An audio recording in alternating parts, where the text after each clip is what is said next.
മുസ്ലിം personal law അനുസരിച്ച് ഡിവോഴ്സിനെ base ചെയ്ത് ഒരു ചോദ്യം കഴിഞ്ഞ പരീക്ഷയിൽ ചോദിച്ചിരുന്നു. അപ്പൊ ഇതാണ് ആ ഒരു ചോദ്യം. So let's look at the question. Divorce by mutual consent under Muslim personal law is called.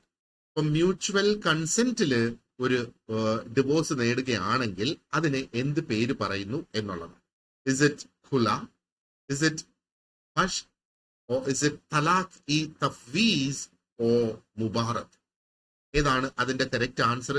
ഈ ഒരു ചോദ്യം മുസ്ലിം പേഴ്സണൽ ലോ അനുസരിച്ച് divorce by mutual consent between the husband and the wife എന്നുള്ള ആ ഒരു കോൺസെപ്റ്റ്. ഓപ്ഷൻ ഡി മുബാറത്ത് ആണ് നമ്മുടെ correct answer. Okay, ഈ ഒരു എക്സാം ഫെബ്രുവരി 5 2023 കണ്ടക്ട് ചെയ്ത എക്സാമിന് വന്ന ഒരു ചോദ്യമാണ്. അപ്പൊ ഈ ഖുല എന്ന് പറയുന്നത് എന്താണ്? ഓപ്ഷൻ എ, ഇതും ഒരു ഫോം ഓഫ് ഡിവോഴ്സ് ആണ്. പക്ഷേ ഈ ഒരു ഡിവോഴ്സ് ഇനിഷ്യേറ്റ് ചെയ്യുന്നത് ഇസ് ദ വൈഫ്. വൈഫ് ഇവിടെ സീക്ക് ചെയ്യുന്നത് സെപ്പറേഷൻ ബൈ റിട്ടേണിംഗ് മെഹർ, അല്ലെങ്കിൽ ആ ഡൗറി, അല്ലെങ്കിൽ മറ്റു കോമ്പൻസേഷൻ. ആ ഒരു കോൺസെപ്റ്റ് ആണ് ക്വിക്ക് ആയിട്ട് പറയാൻ. ആൻഡ് ഫക്ഷ് എന്ന് പറയുമ്പോഴത്തേക്കോ അനൽമെന്റ് ഓഫ് മാരേജ് ആണ്. ഇത് ചെയ്യുന്നത് ഒരു റിലീജിയസ് അതോറിറ്റി.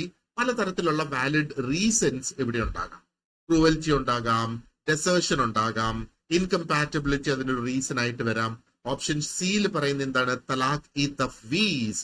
അതിന്റെ അതിൽ നടക്കുന്നതെന്ന് പറഞ്ഞാല് this is a situation where husband delegates the right of divorce to the wife.